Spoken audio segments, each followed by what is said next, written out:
right, day 12. Um, I am in my combo, which is my little room, hanging out on my hammock,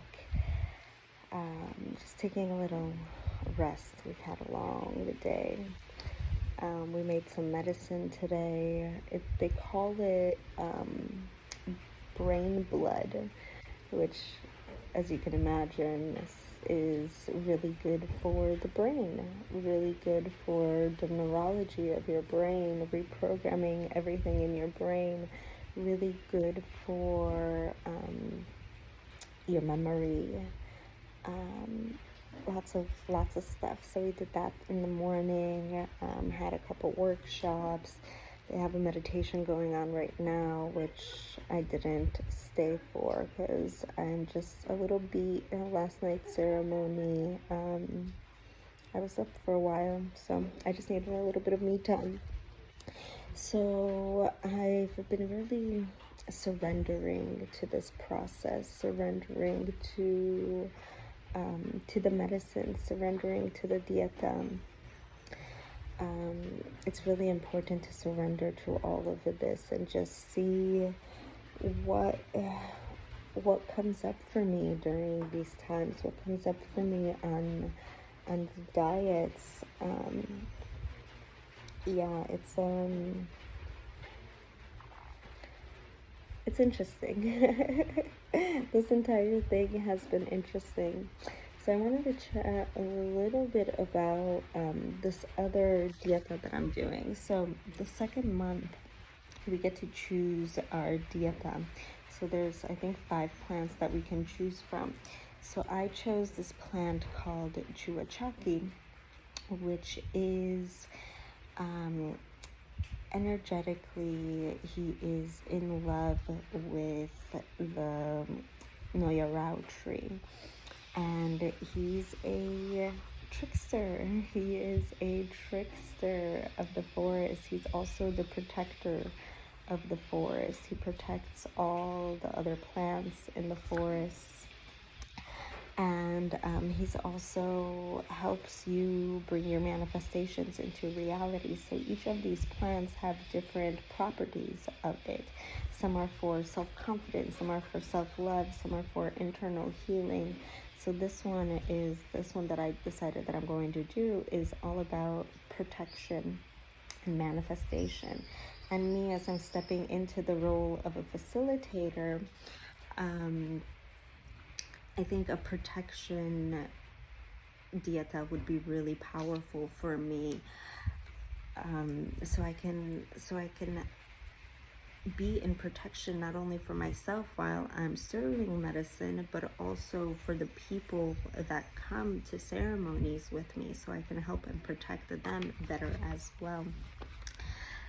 So they say that you can only diet Chullachaqui 5 weeks. Most plants you can diet for much longer, like the Noya Rao Dieta you can keep doing for years, like 15 years you can be on this Dieta with Noya Rao, but Chullachaqui you can only diet for 5 weeks your entire life because it has a lot of shadow sides to it. So I'm interested to see what's going to happen as I'm dieting this plant, because it does have some of the shadows that come up. So we'll see what comes up for me.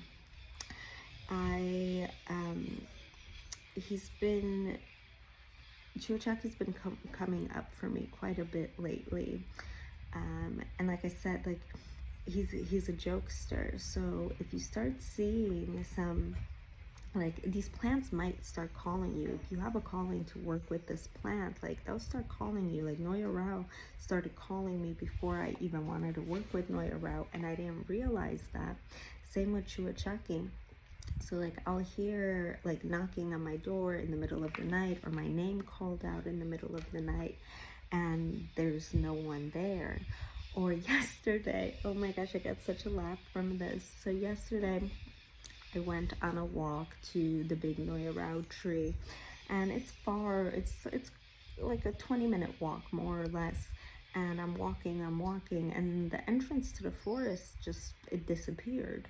Like, I've done this walk multiple times and it's not there. I'm like, what is going on? Where is this? And I kept walking and I'm like, no way, this is like way too far.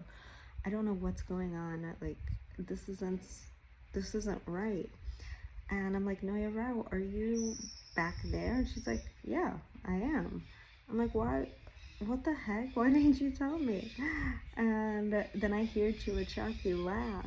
And I'm like, what the heck? And then Noya Rao goes, well, you fell for it. So like they're both conspiring against me a little bit, like not malicious or in a bad way. They're just joking. Chullachaqui especially, he's joking a lot. And I was mentioning some of the things that were like in contract with these plants, and because we're in contract with these plants, like a lot, there can be a lot of consequences if we don't follow through with this contract. Because like I was mentioning in the last video, like we're making a commitment to this, and because we're making a commitment, like a lot can happen if you go against this commitment. There will be consequences. So the maestro, he shared a story how he was dieting. This was already like 20 years into his diet journeys. He was dieting, and he was dieting, I don't remember what plant, but and he had in his contract that he can't eat food if prepared by a woman who is menstruating.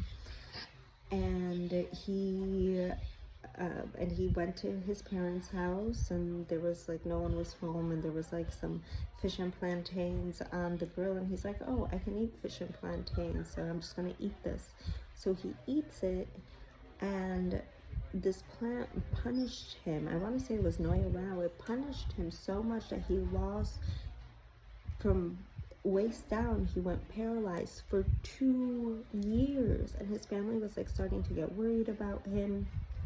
And he's like, well, like I know what this was. Turns out like the plantains were cooked by his sister who was menstruating, and he should have known better at that point. I mean, like this would never happen. This would not happen to me right now because I'm just very new to the Dieta, and the Dieta, the plants are very forgiving if you're just new to it. But this was for him being on 20 years of being on this path. Like he knew better, but there are severe consequences. Like these plants can kill you if you don't follow through on your dietas. Another story was one of the facilitators. She's Indian, and she was in India in her home country, and she wanted to eat the spicy food, and the Dieta told her not to eat spicy food. Very similar to me. My Dieta told me, like, after I leave here, I can't eat spicy food anymore, and I love spicy food. I could have level 3 or higher. And they told her the same thing.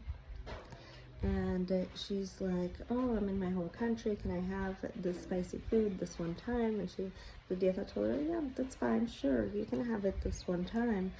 And then like she was there for a couple of weeks, and she ate a little bit, and then she like, her entire mouth blew up in blisters, like full, like her throat started closing up, like she just got a reaction. Like the diet told her not to. There are consequences to this, and I need to be very careful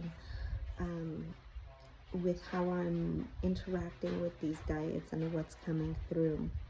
So yesterday's ceremony, it was a very lovely ceremony. Nothing crazy happened. It was lovely, but I was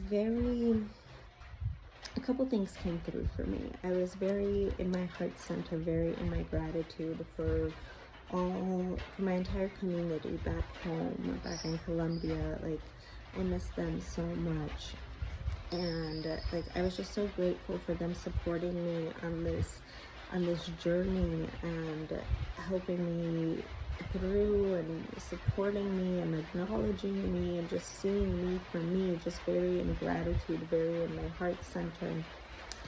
And then with that came through Vision Quest.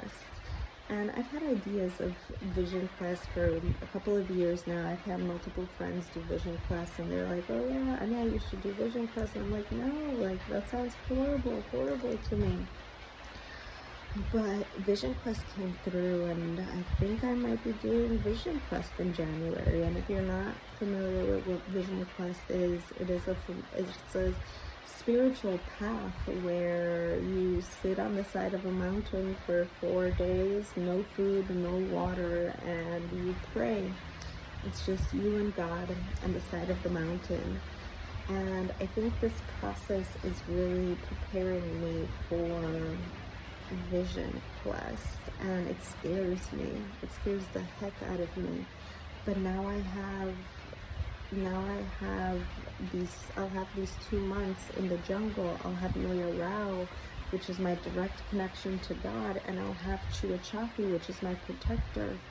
So I'll have these other plants to help me get through Vision Quest, and I think I'm going to do it. Another update, I was at the Noya Rao tree today, and I'm sitting there and I'm meditating, and I open my eyes and I'm just observing, sitting in silence, just observing.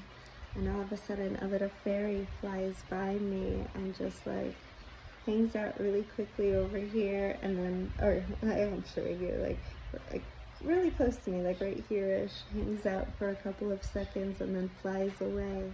And she was so beautiful, and I've seen fairies before, and they're real, guys. They are real. She was yellow, orangey, reddish, and I asked her her name, and she's like, it starts with an F, and that's it, flew away. I was like, F for fairy, I'll take it. So I saw a little fairy today. It was really, really beautiful. And then I came back and I was chatting with the facilitators. I went and I told them about the fairy, and one of the facilitators, she was like, Maestro, she's like, Ania, I need to tell you something. I'm like, what's going on? She's like, Maestro came up to me during ceremony, and he's like, this girl is powerful. This girl is strong. What is her name? I need to know her name. And calling me out. And I was like, wow. That was such a beautiful, humbling experience, because this maestro, he's incredible. He's been doing this work for 40-something years. And for him to recognize my own power, my own strength, like, shows me how much work I have done already. Shows me how powerful I truly, truly am. And for him to see how powerful of a healer I am, how powerful of a curandera I am, like, that's just so beautiful for me. We're almost done with week 2, and we have so much more to go. So much more to learn. Next week we're going to be making our excuse me. Next week we're going to be making our own Aya, and I'm excited about that. That's all the updates I have for you today. Ciao.